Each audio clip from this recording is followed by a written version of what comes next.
Alexander Khara is CEO at CDS, the Center for Defense Studies. He is a Ukrainian Greek native of Donetsk, a former diplomat and proponent of Europe whole and free and at peace with Ukraine, with peace at Belarus and Georgia as integral parts of a new European peaceful order. Before we jump in, thank you to everybody who supports the channel, and especially those who have supported our journeys into Ukraine in January this year, and also the ones which we just got back from a couple of weeks. And we are preparing to head off once again to mount events and do interviews in Ukraine. This time it's going to be Lviv, Kyiv, and ODESA in May. And of course, hiring film crews, logistics, accommodation, all this kind of stuff costs money. So I'm immensely grateful to everybody who has helped the channel and helped us to mount these events through Patreon and Buy Me a Coffee. Alexander, welcome to the channel. It's a great pleasure to be on your program, Jonathan. It's a huge privilege and a great pleasure. I know this is going to be a fascinating conversation. Let's start with Victory Day because that is imminent. And there's been various speculation about what Ukraine might do to disrupt Putin's centerpiece parade, the 80th anniversary of victory. Now, Trump has stepped in and is forcing, in some ways, Ukraine to honor, inverted commas, the 3-day ceasefire that was actually demanded by Putin. What is your impression here? Why is Trump saving not just Putin's face, but ostensibly acting to save Putin's regime yet again? Well, it's a pity that Mr. Trump has a completely different worldview to previous presidents, not to mention Joseph Biden, who senses that this war is not just about territory, but about principles, the war between autocracies and democracies. And now we see Trump is siding with one of those autocrats. And actually, it's an interesting thing.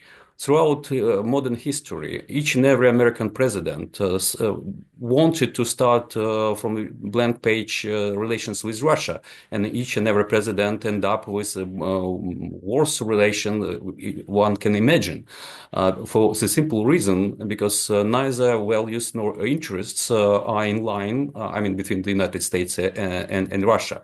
But this president behaves in such a way because of his feelings, and he certainly relies on his feelings more than strategies or understanding of Russia or understanding the general strategic picture.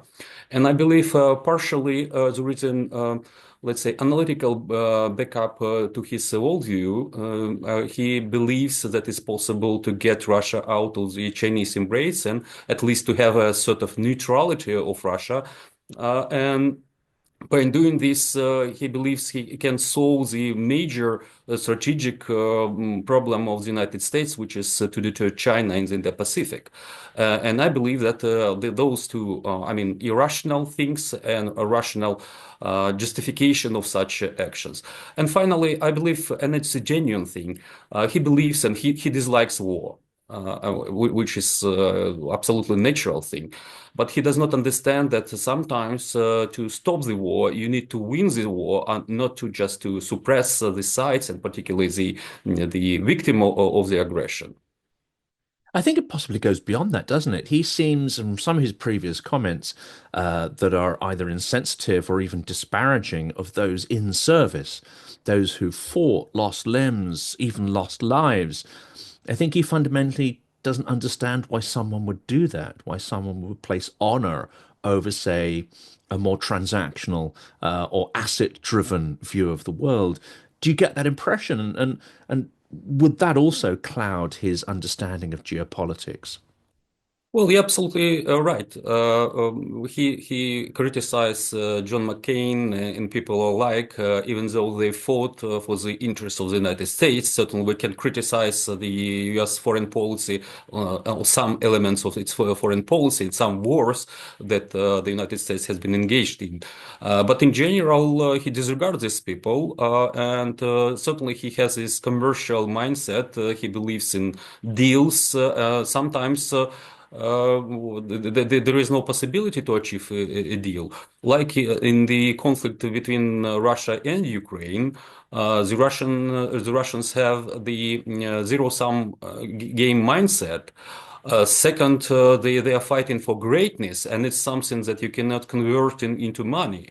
Certainly, you can waste your resources to achieve this greatness, but in the minds of business people, it's a rational thing. So I believe that he does not understand it. And finally, if we are talking about the geostrategical things. Certainly, he lacks some understanding how the international system works, how great power compete, and how to achieve your goal indirectly. Because it's obvious that it's Russia aligned with China, which Russia will never be an ally of China or China ally of Russia. We can discuss this, but they align with each other because they have the same set of values and interests. And actually, the key interest is just to push the United States out of this position of a hegemon or the greatest the power that they have now. So he does not understand that Ukraine provides a great opportunity to solve the Russian problem for some time and to focus all the resources and attention to dealing with China in the Pacific. He believes that it's possible to do by appeasing Putin, by providing Putin with some victories in Europe and actually getting Putin more leverage over the European alliance. And once again, Trump disregards the European alliance. When he's saying that European Union was created to rip off the United States, it's clearly he does not understand how it actually developed in such a union and what was the role of the United States after the Second World War in helping the Europeans to unite and to deter the spread of communism westwards. And it's absolutely fascinating there, I think, that you sort of mentioned zero sum as a mindset that he doesn't really understand. And I've said this quite a while, I heard it actually also said by Yuval Noah Harari, who's an interesting commentator on the deep origins of human civilization, etc., as well as our tech future. And he also says that fundamentally Russia and America operate on different mindsets, and that includes Trump. So if we take something like the minerals deal, in that context, there are multiple reasons why Trump might feel the minerals deal is useful. It gives him political cachet. He thinks it's a tool whereby he can mask support for Ukraine without there being political blowback. It's a way of maybe channeling some weapons and supporting Ukraine without necessarily, being seen to throw money at the problem, which his base wouldn't like. He may, and it'd be fascinating to hear your view on this, he may also see the minerals deal as a tool to communicate with or even manipulate Russia into ending the war. But isn't that a fundamental misunderstanding? He may be driven by money, by transactions, by deals, by the concept of a win-win. But if Russia's playing a zero sum, and indeed if we look at the power vertical in Russia, which is it's not like in the US, Britain, other places where if you have money, you'll have power. It seems to invert that entirely. If you have power, then money is just something that accrues with your position on this sort of vertical structure of power. Fundamentally, then, is the minerals deal going to be a failure or not achieve what he hopes to achieve, which is some kind of stalemate or peaceful outcome to the conflict? Well, first of all, if we are talking about this rational stuff, the Russians have already lost hundreds of thousands of Russian soldiers, and they lost tens of billions of dollars. And I don't think that the Europeans are going to strip Russia sanctions, and there will be sanction pressure over Russia for years to come. So I do not believe that any kind of deals may attract Putin and make him think that it's time to stop this war. And actually, we can talk about it in a more theoretical way, the way how any conflict may be resolved, and whether we have arrived at the point when the Russians may decide to stop this war. If you're talking about Ukraine, it was President Zelensky who, back in September 2024, just kicked off this idea of a possible agreement with the United States. It's clear that it was directed to Mr. Trump, who was likely to win the elections. And we understand the importance of rare earth materials for the United States, and particularly in this global competition against China, which controls a major part of the extraction and processing of these materials. And the United States needs rare earths for its civilian economy and certainly for the military means. I like those figures like the F-35 needs 750 kilos of earth materials, and Virginia-class submarine more than 4,000 metric tons of earth materials. If the United States want to deter China in the Pacific, they need a huge amount of those resources. But getting back to our deal. The Trump team decided to develop this idea, and they put forward a completely unacceptable, let's say, draft of the agreement. First, they wanted Ukraine to repay $350 billion in assistance, which Ukraine have never received. The total amount of assistance from the United States is around $180 billion, and lion's share of this money went back to the defense enterprises in the United States. Anyway, it was an idea to repay American taxpayers with Ukrainian resources. Ukrainian idea was to use this deal to get security guarantees for Ukraine, because obviously we cannot deter Russia in the future if we are not part of NATO, or we don't have bilateral security agreements with the United States or some other countries, and particularly the nuclear powers. But finally, we signed a pretty much fair deal with 50-50 investment into the development fund for Ukraine.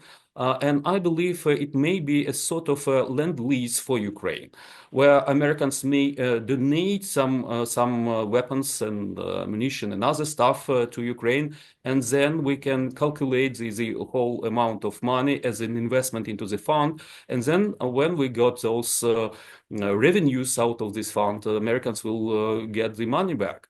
So I believe it's a pretty fair idea. But anyway, you're absolutely right that with the Russian mindset, this deal is not going to change the calculus in the Kremlin, and they are going to continue this war.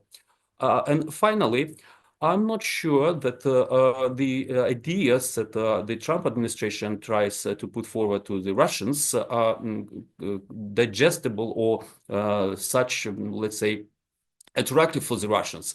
I cannot imagine the United States investing tens of billions or hundreds of billions of dollars into the Russian economy.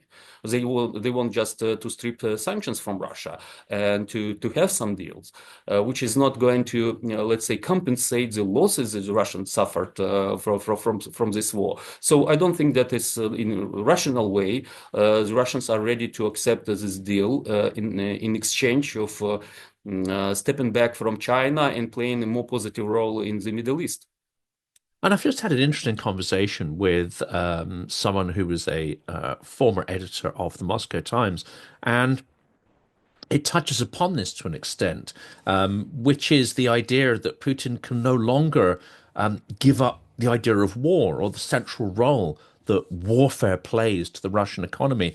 You know, education's being militarized. The power vertical has become extremely dependent on money to fuel that's being pumped in to fuel the war.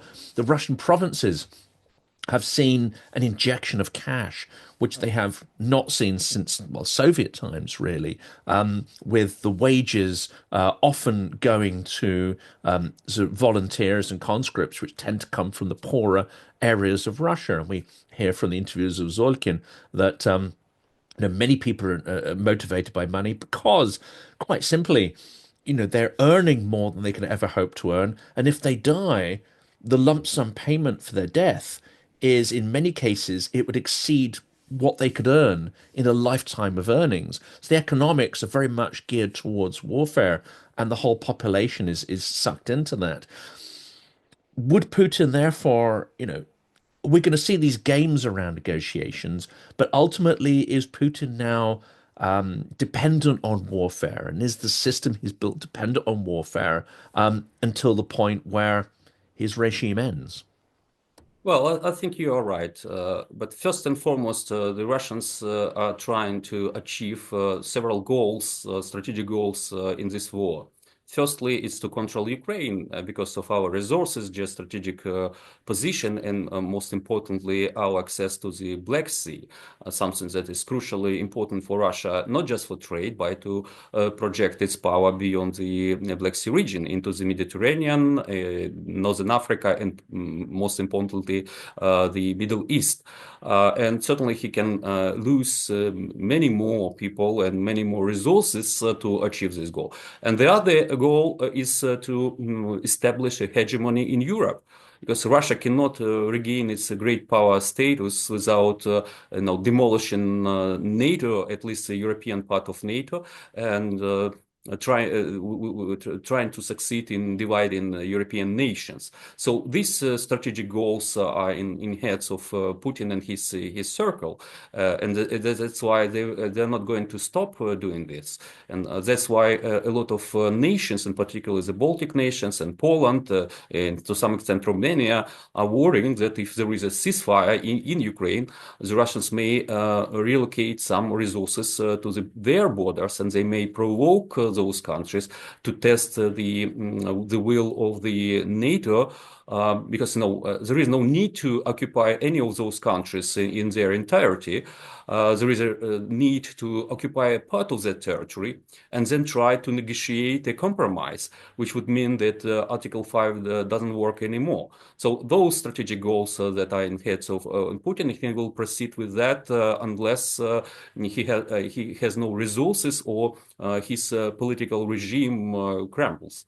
And let's break down the minerals deal because I think it's important. I mean, there's so much, I wouldn't call it misinformation, but there's so much out there that perhaps puts an unrealistic slant on the minerals deal.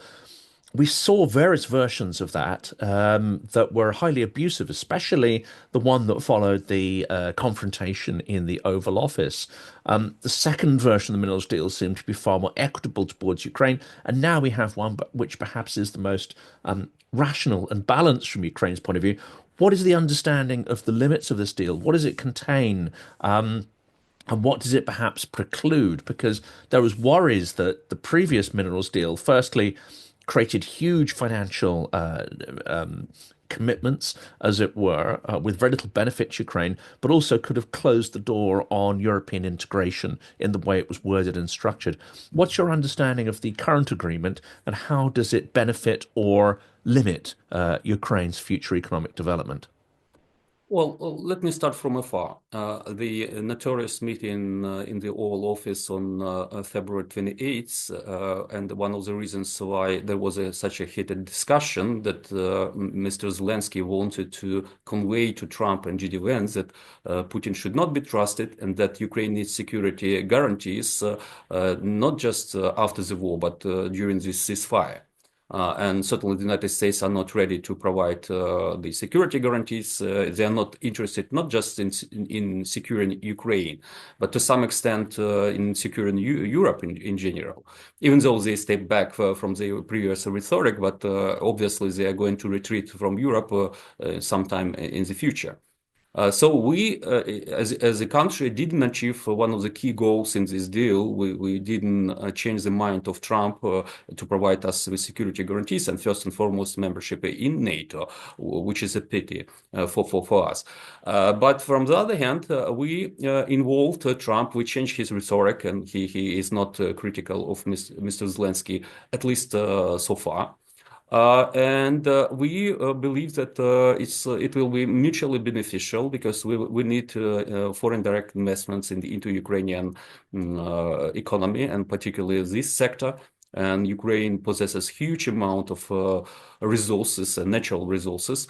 We cannot say the exact amount of those resources because some estimations are back from the Soviet Union, and certainly we need to understand where those resources are because partially they are on the temporarily occupied territories and so on and so on.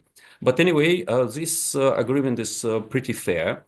And we believe that we will attract some investments and technology and expertise, and will get the United States involved into Ukraine, which is it's not a security guarantee, but anyway, it will be a factor that the future American presidents would consider if there is a conflict with Russia in the future as well. And yes, our negotiation team managed to just get rid of all those neo-colonial clauses of this agreement, and it's I should praise the government for doing this. But I believe from the beginning, Trump miscalculated the situation.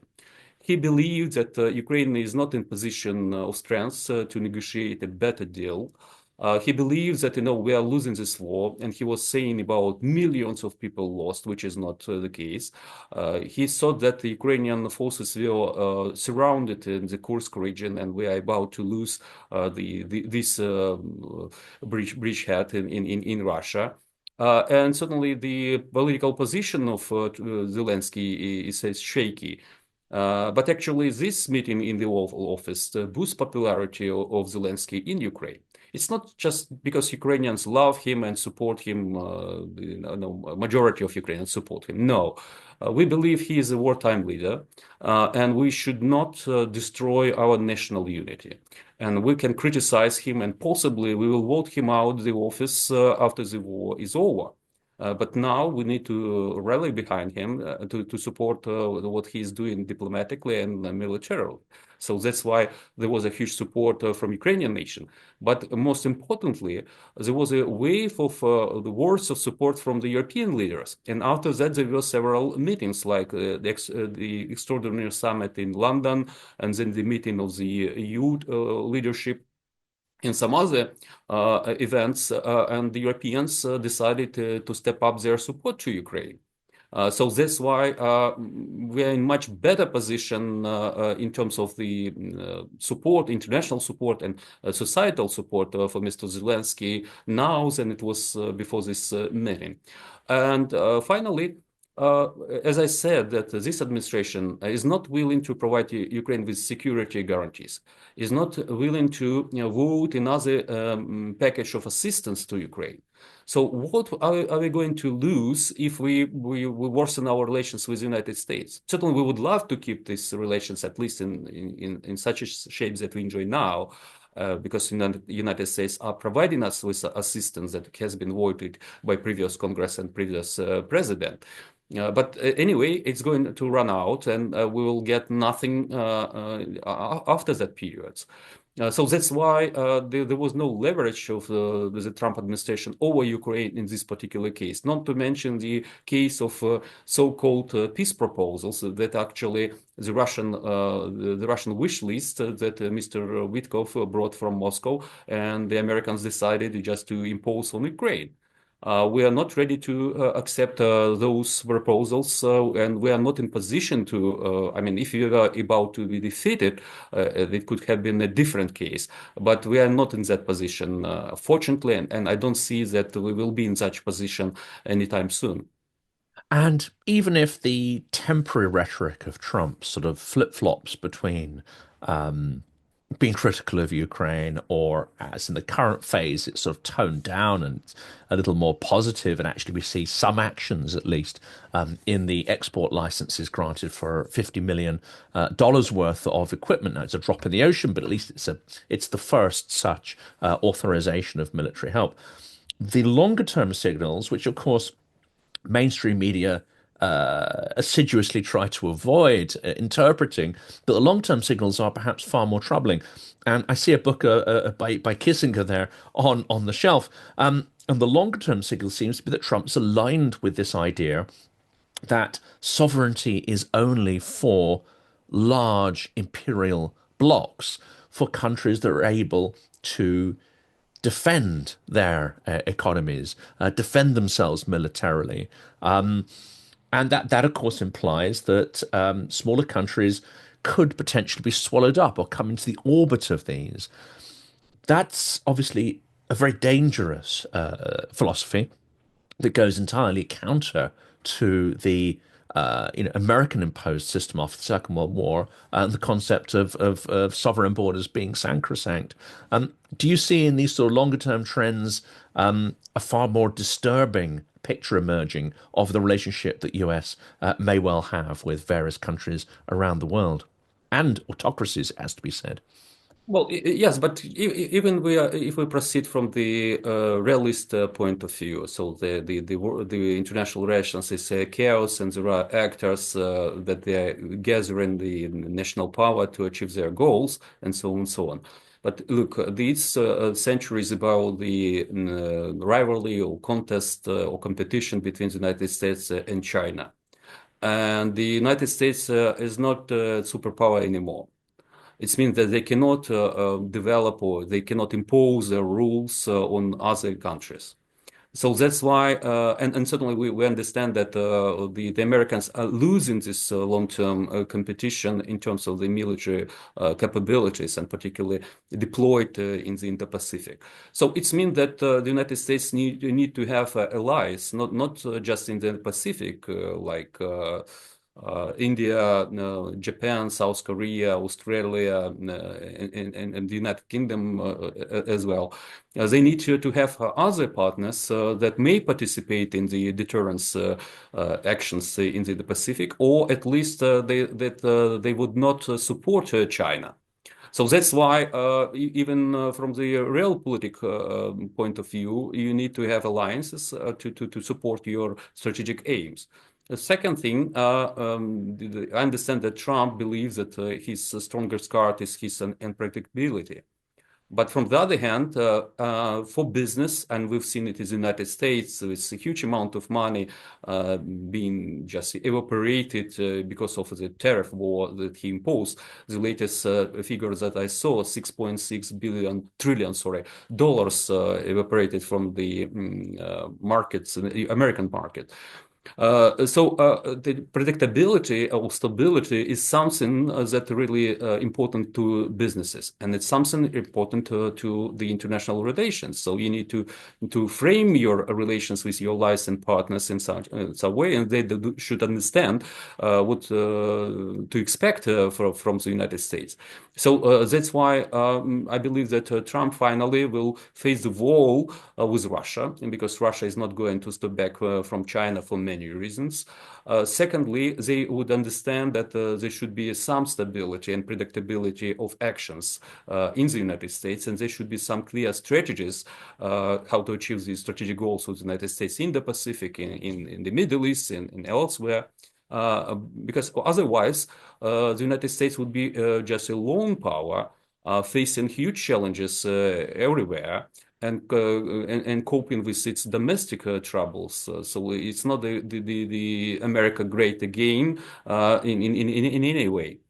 And another issue, which I think is a challenging one, and on this issue, perhaps the US has a different point of view, one which is similar to Biden's. We're not quite sure. But certainly, this is an area which shines a light on European weakness, perhaps, and European lack of will, as it were, to fight back against Russia. And whereas we froze the 300 billion of central bank Russian assets, and some of the interest has been provided to Ukraine, which itself is interesting because that builds up, let's say, some kind of dependency on retaining those core funds. Otherwise, European taxpayers are on the hook for, I think it's around 20 billion is the figure I saw. But this needs to be renewed in the next couple of months. Otherwise, those funds will cede back to Russia.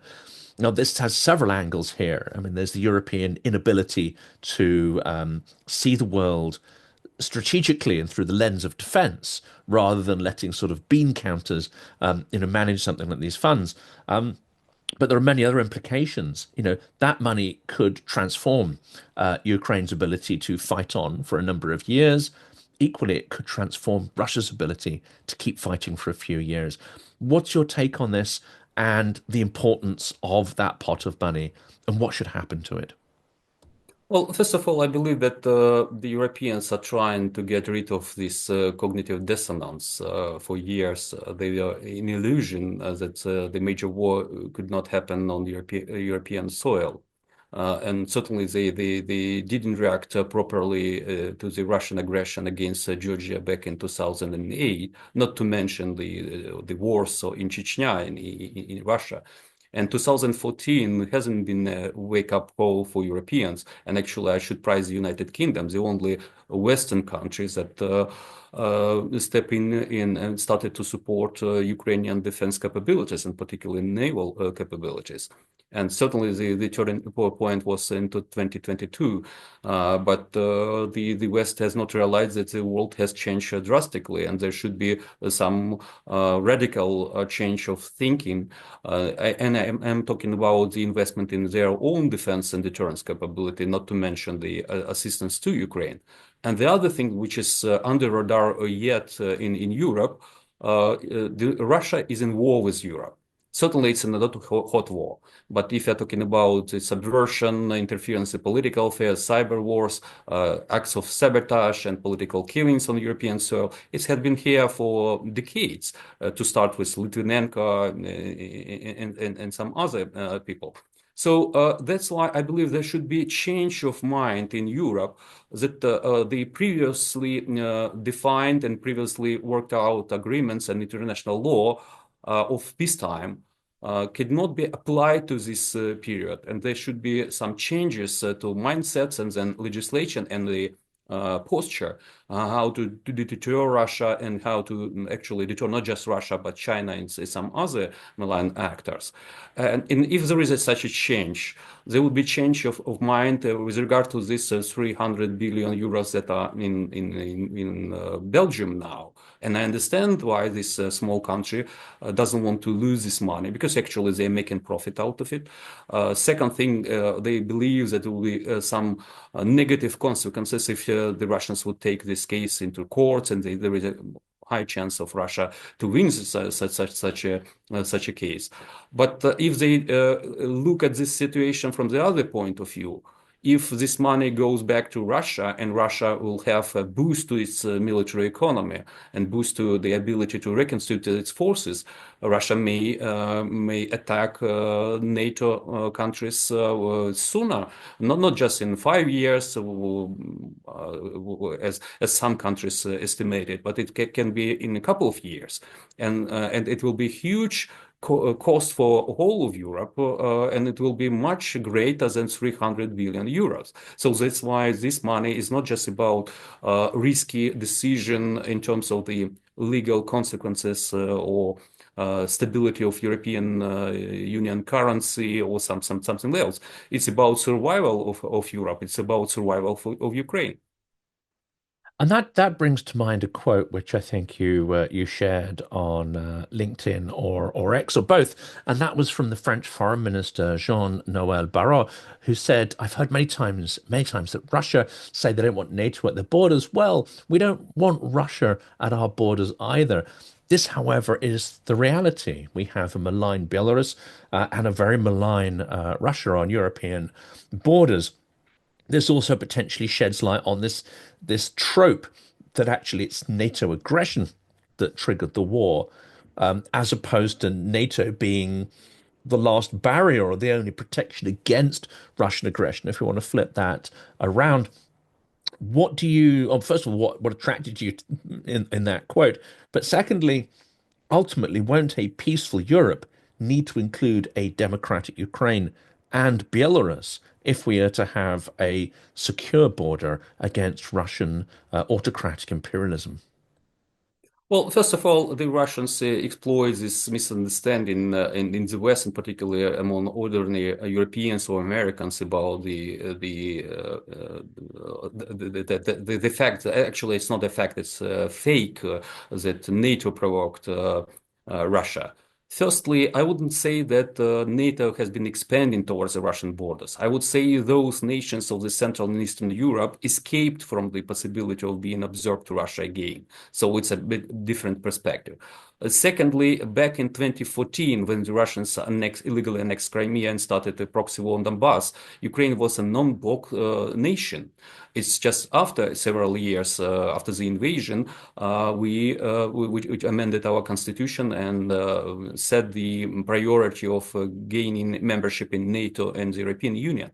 And it was President Zelensky in a couple of months after the re-invasion back in 2022 that we applied for the membership in NATO. So it's not the NATO as the force that threatens Russia, which started the war, but it's the Russian interest to expand its power beyond its borders, legally recognized borders. When we're talking about peace, and actually it's something really important because now people are talking about peace talks with Russia, peace talks with Americans, with Ukrainians, and so on and so on.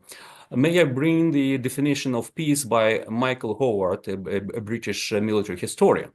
And he said that peace is not just an absence of war, but it's such an just a stable order which requires institutions, norms, and principles and mechanism how to resolve issues short of war. So before the Russian invasion of Georgia in 2008 or Ukraine in 2014, there was actually peace structure in Europe, which was based on UN Charter, OSCE Final Act, and certainly NATO is a cornerstone of the transatlantic security.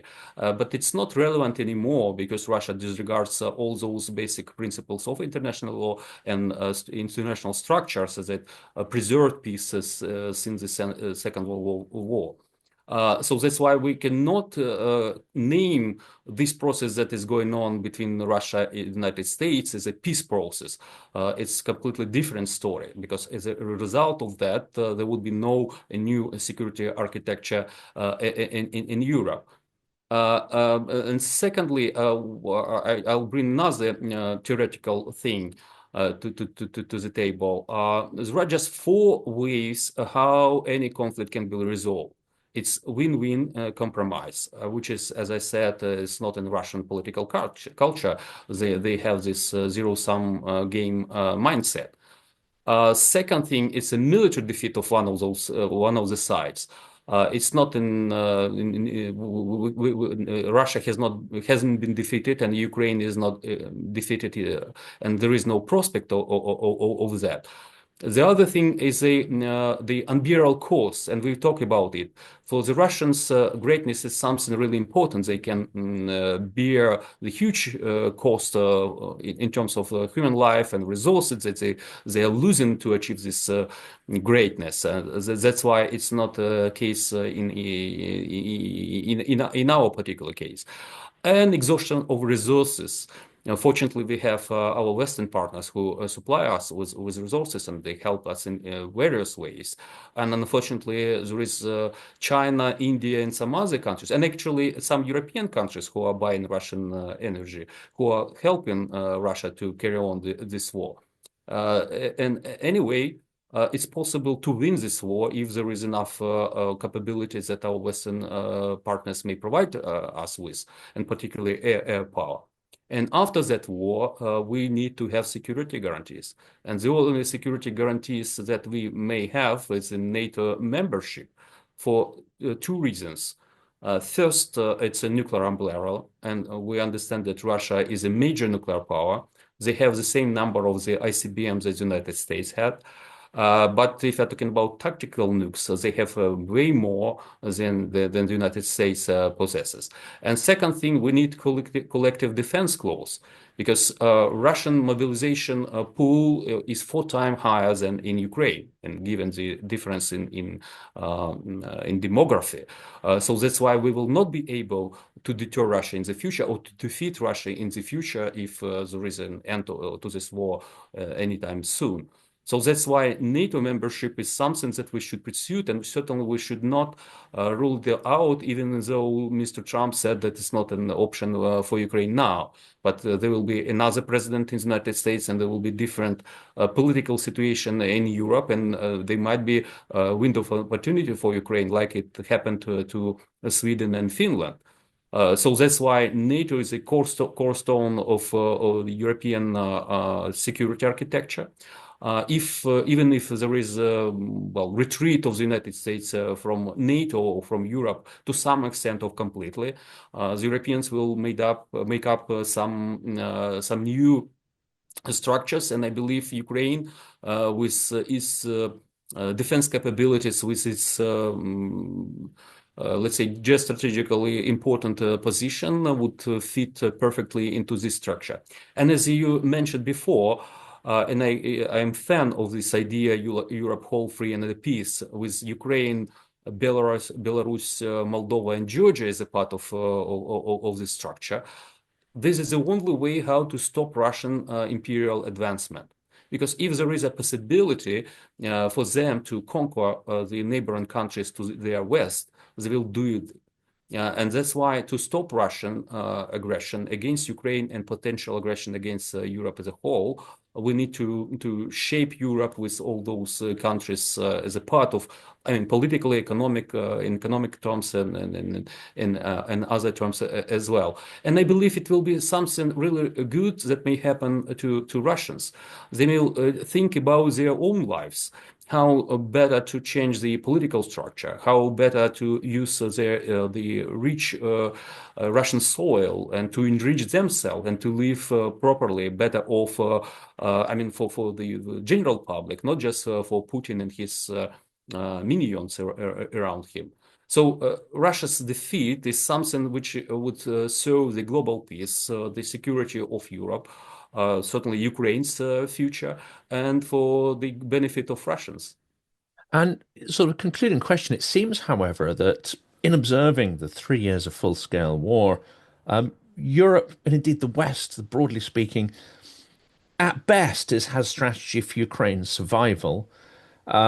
It's veered towards capitulation on the part of strategy at various moments in the Trump administration, as opposed to any equitable peace. But at best, it's a freezing or an attempt to freeze the kinetic conflict. But it seems to me there's absolutely no strategy, and actually never has been in all of this period, the idea of actually containing the threat from Russia, containing Russia geographically and physically, and neutralizing its malign influence. There seems to be no strategy whatsoever for any of that, let alone for Ukrainian victory. Yeah, you're right. But let's be honest, it was a lack of interest in Ukraine of the Obama administration. I understand it is power to Asia strategy, and that Europeans need to take control of their fate in their hands. And Europe is not that, Ukraine is not that important as it's for Russia. And the Russians were able to escalate much quicker than the Americans may bring some resources to back up Ukraine. So it was the first lack of strategy, understanding of the revisionist nature of Russian power. And secondly, when the Biden administration decided to help Ukraine, and once again, let's divide in two parts. Firstly, they tried to park Russia. They wanted to have a sort of stable relations with Russia, and they failed. And they rushed to supply Ukraine with some javelins and stingers to deter Russia, not understanding that Russia could not be deterred by such means. I mean, in terms of the munition and weapons, neither in terms of the prospects of Ukraine to get NATO membership. And the whole strategy of the Biden administration was to find a new status quo. That administration never said that their goal was to help Ukraine restore its international recognized borders, including Crimea. And Crimea is crucially important for us. It's actually the center of gravity of this war, and we still can win this war by isolating Crimea and by making Putin face a political dilemma at home. Anyway, so the Biden administration didn't think about in those terms that we thought, to restore our territorial integrity and sovereignty of Ukraine. And with the Trump administration, he doesn't have any strategy with regard to Ukraine, and he is not interested in Europe even more than Biden and Obama. If you're talking about Europeans, they finally realize that it's not a minor conflict over some territory, that the whole Europe is affected by the results, will be affected by the results of this war. And they stepped in their support, and now they're providing us with more assistance than the United States. But certainly, this assistance fell short to enable Ukraine to beat Russians on the battlefield and find at least some new status quo, unless we can recapture those territories or we can solve these issues with Russia diplomatically, which I'm skeptical about any possibility of solving the territorial issues with Russia diplomatically. Have a look at the northern territories of Japan that have been under the illegal Soviet and then Russian occupations since 1945. So we see some progress on the European part, but unfortunately they just lost the time when there was a possibility for them to militarize their societies, which is really important because the war is on the European soil. And Europe I mean, the European Union and NATO may be part of this war in the future. And that's why there is a reason to educate general public that we will live in completely different and completely in utterly dangerous times. And then if there is such a militarization of the thought in Europe, public opinion, European governments would have a possibility to invest more into the defense capabilities, starting from defense production to recruitment to the armed forces and so on and so on. But anyway, we see a progress on the European part, and they understand that with the retreatment of the United States from the European continent, there would be no backstop, and they need to do something. I understand that they are trying to keep Americans as long as it's possible on the European continent. And I understand that they need at least some capabilities accessible to Europeans. Weapons production, some infrastructure, command and control structures of NATO. Without Americans, there would be no possibility of Europeans just to step in. Not to mention nuclear deterrence, because the United Kingdom and France are not capable on their own to deter Russia with their nuclear capabilities. So that's why they need this backstop from the United States. And if you're talking about Ukraine, and the reason why we're still trying to avoid the crisis in our relations with the United States, we're interested in assistance that's being provided to Ukraine. We're interested in the access to the American defense industry because we can buy some badly needed weapon systems. But if you're talking about the European contingent on the Ukrainian soil, for sure it will need the command and control structures of NATO to operate this contingent. They will need some services and some infrastructure, NATO infrastructure, where the Americans dominate. And we need, I mean, not just Ukraine, but Europeans as well, the intelligence sharing to understand what's going on and to deter Russia from some stupid things. So that's why this talk between the Americans and Europeans is really important for European security and for possible settlement, or at least I don't call it resolution of the conflict. It may be just a pause of this war before Russians are able to conquer the rest of Ukraine, or we are ready to liberate those territories illegally annexed by Russia. And we are not interested in the freezing the conflict. Freezing the conflict, it was only one of the ways how the Russians were trying to stop development of neighboring countries like Moldova, and Russians fought there in 1990s. Georgia, they fought in 1990s and then in 2008. There was Nagorno-Karabakh conflict, but fortunately for the Azeris and Turks, they managed to solve this issue militarily.